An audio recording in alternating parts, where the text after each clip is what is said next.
బలమైన ఓటు బ్యాంకుగా కాంగ్రెస్కి మరి ఆయన నిర్మించినటువంటి పరిస్థితి. సో వైఎస్ఆర్ కాంగ్రెస్ పార్టీ ఆవిర్భావం తర్వాత అటు ఎస్సీ ఎస్టీ ఓట్ బ్యాంక్ కానీ అదేవిధంగా మైనార్టీ ఓట్ బ్యాంక్ కానీ పెద్ద ఎత్తున జగన్మోహన్ రెడ్డి వైపు టర్న్ అయినటువంటి పరిస్థితి. సో బలమైనటువంటి ఓటు బ్యాంకుగా వైఎస్ఆర్ కాంగ్రెస్ పార్టీకి అటు ఎస్సీ ఎస్టీ ఓట్ బ్యాంక్తో పాటు మైనార్టీ ఓట్ బ్యాంకు, అదేవిధంగా బీసీ ఓట్ బ్యాంకు ఎంతో కొంత మెజారిటీ ఓట్ బ్యాంక్ షేర్ అయితే ఖచ్చితంగా తెలుగుదేశం పార్టీకి అయితే ఉందని చెప్పుకోవచ్చు నాటి నుంచి నేటి వరకు కూడా. అయితే ఇప్పుడు పరిస్థితులు మారాయి, కాలం మారింది. 2024 ఎన్నిక ఫలితాలు కనుక చూస్తే ఒక్క మైనారిటీ ఎమ్మెల్యే కూడా వైఎస్ఆర్ కాంగ్రెస్ పార్టీలో గెలవకపోవటం దేనికి సంకేతం? సో మైనార్టీలు ఎందుకు వైకాపాకి దూరం అయ్యారు? సంప్రదాయమైనటువంటి ఓటు బ్యాంక్ ఏదైతే ఉందో ఎందుకు వైఎస్ఆర్ కాంగ్రెస్ పార్టీ నుండి వెళ్ళిపోయిన పరిస్థితి? సో ఆంధ్రప్రదేశ్లో షర్మిల నాయకత్వంలో కాంగ్రెస్ పార్టీ పురుడు పోసుకొని ఉందా మళ్ళీ?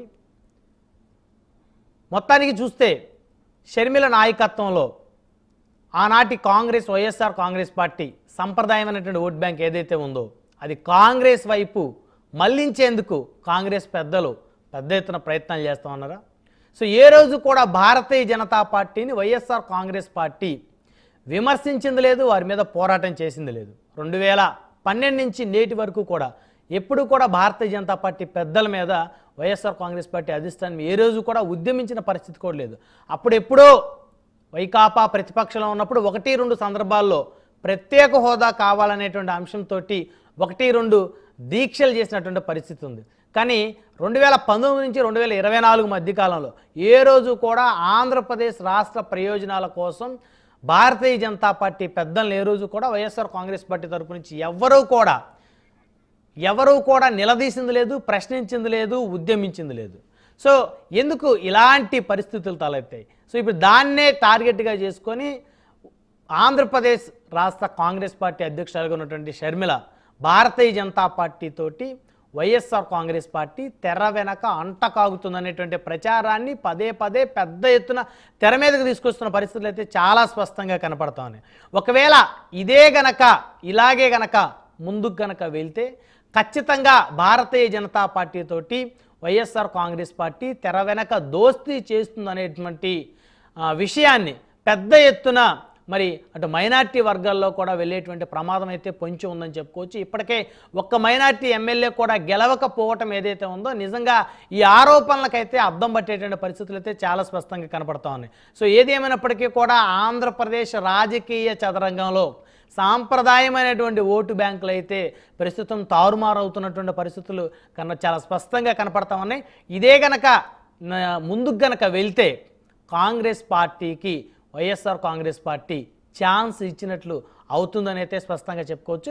ఈ అంశాలన్నీ చర్చిద్దాం. ఇదే వాళ్ళ హాట్ టాపిక్లో మనతో పాల్గొనడం కోసం నారాయణమూర్తి గారు వైఎస్ఆర్ కాంగ్రెస్ పార్టీ సీనియర్ నాయకులు, ఈవీసీ నవరత్నాల మాజీ వైస్ చైర్మన్ మనతోటి జూమ్కల్ అందుబాటులో ఉన్నారు. అదేవిధంగా రాయపాటి అరుణ గారు జనసేన పార్టీ రాష్ట్ర అధికార ప్రతినిధి మనతో జూమ్కల్ అందుబాటులో ఉన్నారు. అదేవిధంగా విజయకిరణ్ గారు తెలుగుదేశం పార్టీ నాయకులు మరికొసేపట్లో మనతో స్టూడియోలో జాయిన్ అవుతారు. రైట్, ముందుగా మనతో అక్షయ సత్యం గారు ఫోన్ లైన్ అందుబాటులో ఉన్నారు, వారితో ఒకసారి మాట్లాడదాం. సత్యం గారు గుడ్ మార్నింగ్ అండి. సార్ గుడ్ మార్నింగ్ సార్, మీకు ప్యానెల్లో ఉన్న ప్రజలందరూ కూడా నమస్కారం సార్. సత్యం గారు, సాంప్రదాయమైనటువంటి vote bank YSR Congress party నుంచి రోజు రోజుకి కూడా దూరం అవుతున్న స్పష్టంగా కనపడతా ఉంది. దానికి నిదర్శనమే 2024 ఎన్నికల్లో ఒక్క మైనార్టీ ఎమ్మెల్యే కూడా గెలవకపోవటం, ఏమంటారు? సార్ ఖచ్చితంగా వైఎస్ఆర్సీపీ వాళ్ళ యొక్క నమ్మకం ఏంటంటే రెడ్డి కమ్యూనిటీ ఎట్లాగా వాళ్ళకి వేస్తారో అలాగే ఎస్సీలు ఈ మైనారిటీలు కంపల్సరీగా 100% మాకు వేస్తారు, 10% పోతుంది అని అంతనే వేసేస్తారు.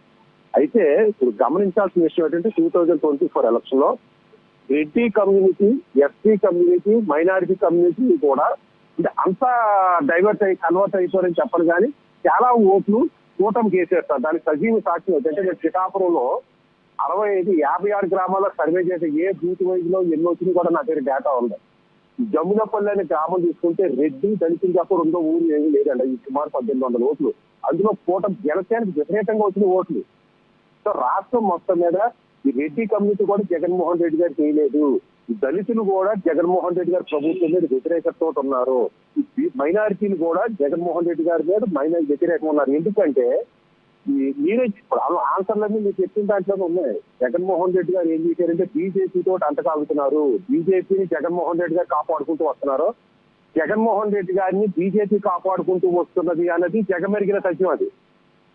ఇప్పుడు బీజేపీ పెట్టిన ప్రతి బిల్లుని జగన్మోహన్ రెడ్డి సమర్థించేది. జగన్మోహన్ రెడ్డి స్థితి ఆపదలో ఉన్నప్పుడు, కష్టాల్లో ఉన్నప్పుడు జగన్మోహన్ రెడ్డి గారిని పరోక్షంగా ప్రతి విషయంలోనే కాపాడుకుంటూ వచ్చింది. ఇంకా కేసుల విషయంలో కోర్టుకు సంబంధించి మాకు సంబంధం లేదంటారు కాబట్టి కేసుల విషయంలో కూడా 10 సంవత్సరాల నుంచి ఒక వ్యక్తి జైలు మీద ఉండి అధికారంలో కొనసాగుతున్నాడంటే బీజేపీ పార్టీ పరంగా ఏం యాక్షన్ తీసుకుంది, ప్రభుత్వ పరంగా ఏ యాక్షన్ తీసుకుంది, తీసుకోలేదు. కాబట్టి వీళ్ళిద్దరి మీద ఆలోచన నిన్నగాక మొన్న స్టేట్ ఎలక్షన్ లో జగన్మోహన్ రెడ్డి గారు బీజేపీకి మద్దతునిచ్చారు కానీ ఏమైనా కండిషన్ పెట్టారా? మాకు ప్రత్యేక హోదా అంటే మాకు ప్రత్యేక హోదా ఇచ్చారు మద్దతు ఇస్తాను ఏమైనా అన్నారా? వీళ్ళిద్దరి మధ్యన అండర్స్టాండింగ్ ఉంది. విధి లేని పరిస్థితుల్లో కూటమిలోకి వెళ్ళారు తప్ప. ఇంకొక విషయం ఏంటంటే మీరు కాంగ్రెస్ నాయకులు బీజేపీ పార్టీని ఒక్క విమర్శ కూడా చేయలేదని అన్నట్టు విన్నాను నేను.